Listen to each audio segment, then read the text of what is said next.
loved cold steel knives for a lot of years, but I never thought I would hear myself say that they have made what is pretty much a perfect knife. So let's turn this around and look at the large Espada, not the XL, because I think this is the best knife that they've ever made.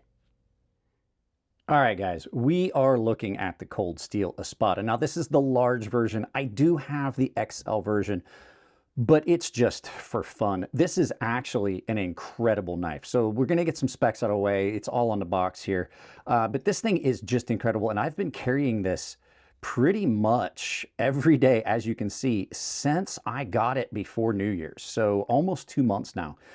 This thing is a relatively large folding knife, but it is easy to manipulate. So we've got the specs here. So you've got an overall length of 12¼ inches with a blade length of 5.5.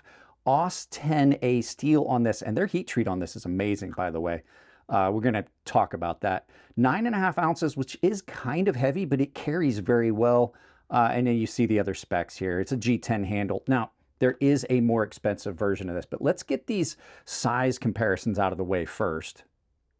First knife's going to be the Spyderco PM2. Sorry, I heard a noise out there. Spyderco PM2, you can see it's massive compared to it, but it carries really well. I do these size comparisons so that you have a visual representation. I can tell you this is 12¼ inches, but now you have something you can compare it to. Your next knife for size comparison is the Benchmade Osborne 940, probably the best known knife in the knife industry, just completely dwarfs it.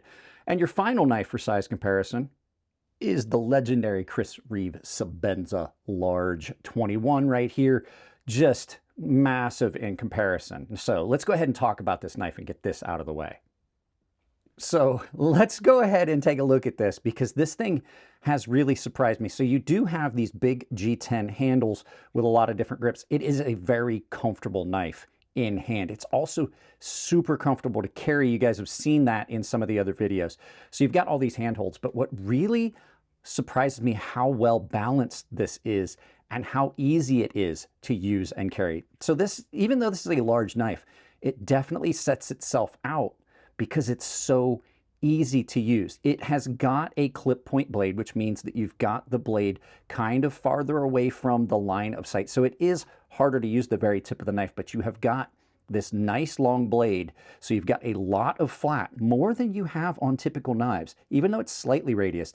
And then it sweeps up into this belly, which means that this is good for almost all of the tasks that you are going to want to do. You can get way up on this and get closer to the work surface if you needed to use this for an outdoor tool to possibly do some small game or, in this case, larger game.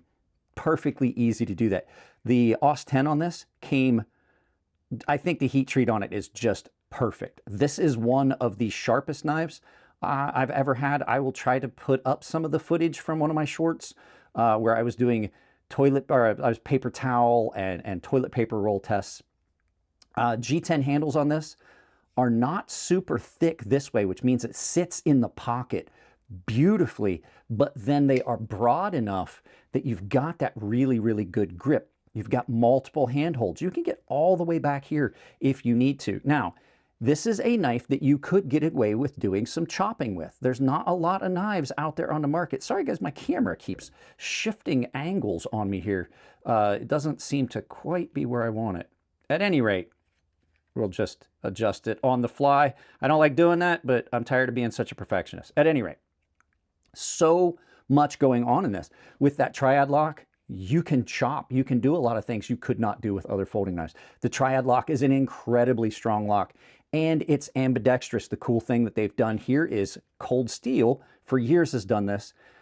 This is a curved pocket clip, which means you can't just take this pocket clip and flip it from side to side. So what they've done is they've provided you with a secondary pocket clip, which is an ambidextrous. This is a modified back lock, but it is so much stronger because of the addition of the pin. We talked about that in a video before. I did it on a live feed.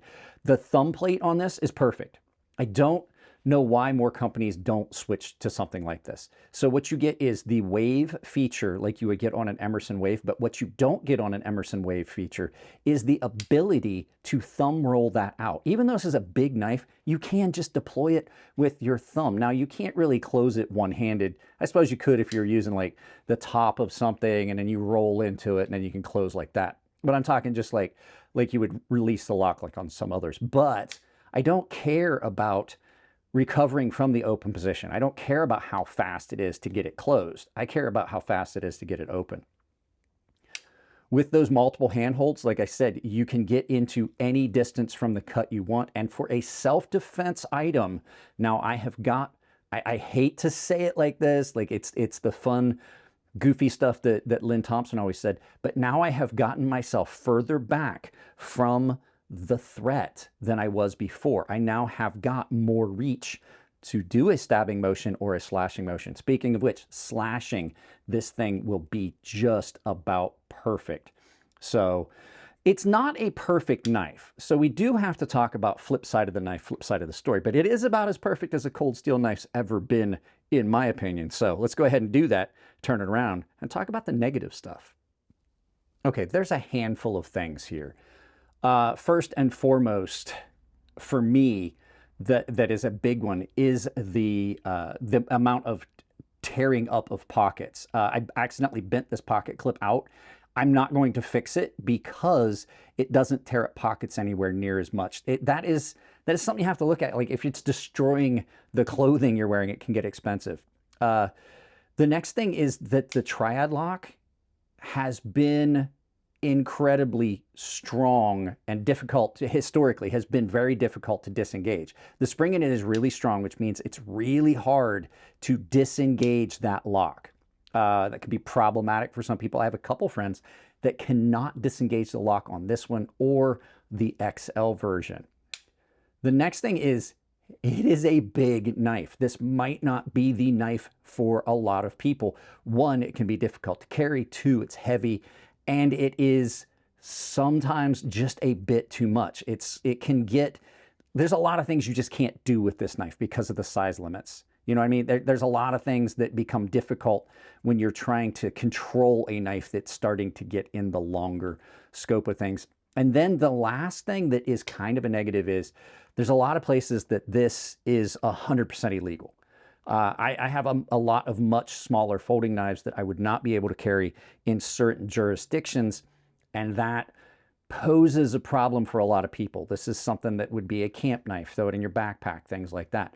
I can legally carry this where I'm at, but you cannot. And then a final thing that I'd like to mention is if you're not somebody that knows how to tinker and do things with your knives, you're going to have problems with the pivot getting loose. I've Loctited the pivot on this a lot, heavily, because that is a very heavy blade, and the deployment on this when it comes out of the pocket with that wave feature is kind of violent, and all of that weight has had a tendency to cause the pivot to come loose. But other than that, like those are little things that can be mitigated. You can find workarounds with pocket tearing up like I did, like I accidentally did by removing so much of the tension off that and then Loctiting the pivot. But other than that, guys, love this knife. Cold Steel really nailed it with this one. Let's turn this around, do some final thoughts, and send you out about your day. Yeah, guys, I've been carrying this since before New Year's. I've been carrying this for almost 2 months, and I'm just incredibly in love with it. So you guys saw, there are a couple little things with it, and it might be things that turn some people off, but I will put, like I said in the body of the video, a purchase link down below so that you can check it out.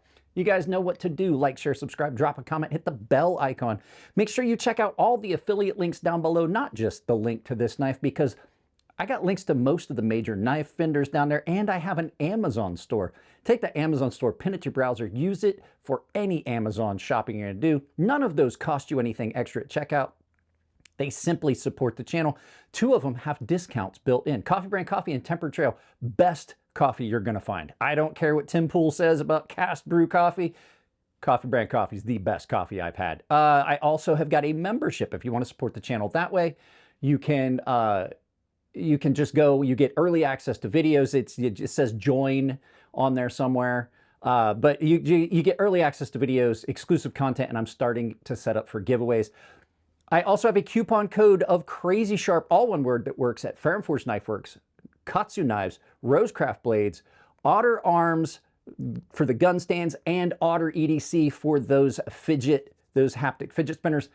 Saves you 10% at all of those. That's Crazy Sharp, all one word. Guys, that's it on this one. I love you all. Keep it clean in the comment section. If it's your birthday, happy birthday, and I'll see you in the next video.